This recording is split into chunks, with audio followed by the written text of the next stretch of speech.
Hi friends, அஸ்ஸலாமு அலைக்கும். எல்லாரும் எப்படி இருக்கீங்க? இன்றைக்கி ஒரு சூப்பரான வெஜ் புலாவை தான் பார்க்க போகிறோம். இது வந்து பார்த்தீங்கன்னா லஞ்ச் பாக்ஸ் ரெசிபீஸ்க்குமே வந்து ரொம்ப சூப்பராக இருக்கும். இல்லை நார்மலாக நீங்கள் வீட்டில் செய்கிற மாதிரி எப்போதும் சாப்பிட்ற மாதிரி இருந்தால் கூட சாப்பிடலாம். ரொம்பவே வந்து டேஸ்டியாக இருக்கும். கடைசி வரைக்கும் ஸ்கிப் பண்ணாமல் பாருங்கள். இப்போ வாங்க வீடியோக்குள்ளே போகலாம்.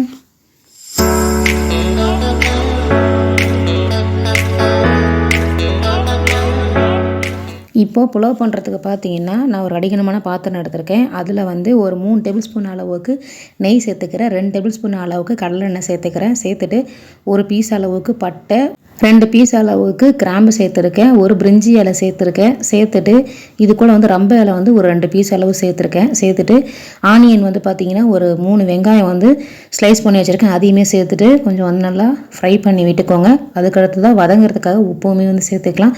இது வந்து லைட்டாக வதங்கினாலே போதும். இது கூட 2 டேபிள் ஸ்பூன் அளவுக்கு இஞ்சி பூண்டு பேஸ்ட்டு அதையுமே வந்து சேர்த்துக்கிறேன். சேர்த்துட்டு ஃபுல்லாக மிக்ஸ் பண்ணி விட்டுக்கோங்க. வதங்கணுன்றதுக்காக மூடி வச்சு இப்போ வந்து நல்லாவே வந்து மிக்ஸ் பண்ணி விட்டுக்கிறேன். இது கூட வந்து பார்த்திங்கன்னா ஒரு பச்சை மிளகா, அடுத்ததாக வந்து குடமிளகா 1/2 கப்பு அளவுக்கு சேர்த்துருக்கேன். கேரட் சேர்த்துருக்கேன். பச்சை பட்டாணி சேர்த்துருக்கேன். இது கூட வந்து நீங்கள் பீன்ஸுமே வந்து சேர்த்துக்கோங்க. ரொம்பவும் சூப்பராக இருக்கும். அது எல்லாத்தையுமே வந்து சேர்த்துட்டு ஃபுல்லாக வந்து மிக்ஸ் பண்ணி விட்டுக்கோங்க. இதுக்கு வந்து பார்த்திங்கன்னா 1 கப்பு ரைஸுக்கு 2.5 கப்பு அளவுக்கு நீங்கள் வந்து தண்ணி வந்து சேர்த்துக்கோங்க.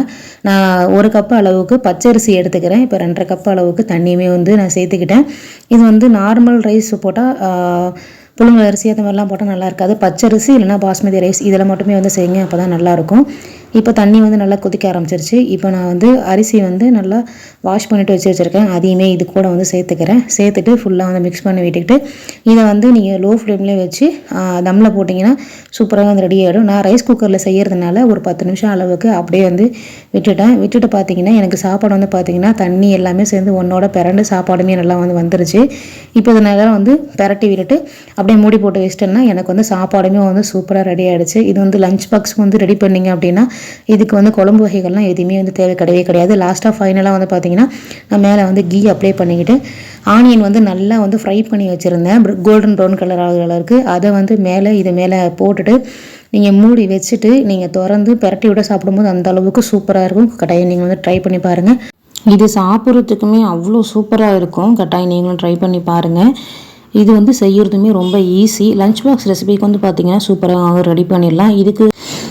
இது தொட்டுக்கிறதுக்கு வந்து பார்த்திங்கன்னா குழம்பு வகைகள் வந்து பார்த்திங்கன்னா பன்னீர் கிரேவியும், இது வந்து சிக்கன் கிரேவி இந்த மாதிரி வச்சு சாப்பிடும்போது ரொம்ப வந்து டேஸ்ட்டாக இருக்கும். கட்டாயம் நீங்கள் ட்ரை பண்ணி பாருங்கள். நம்ம சேனல் நிறைய வீடியோஸ் நான் போஸ்ட் பண்ணியிருக்கேன். மறக்காமல் வந்து சப்ஸ்கிரைப் பண்ணிக்கோங்க. அப்போ தான் எனக்கு ஒரு மோட்டிவேட்டாக இருக்கும். இந்த வீடியோ பிடிச்சிருந்தா ஃப்ரெண்ட்ஸ் அண்ட் ஃபேமிலிக்கு ஷேர் பண்ணுங்கள். தேங்க்ஸ் ஃபார் வாட்சிங்.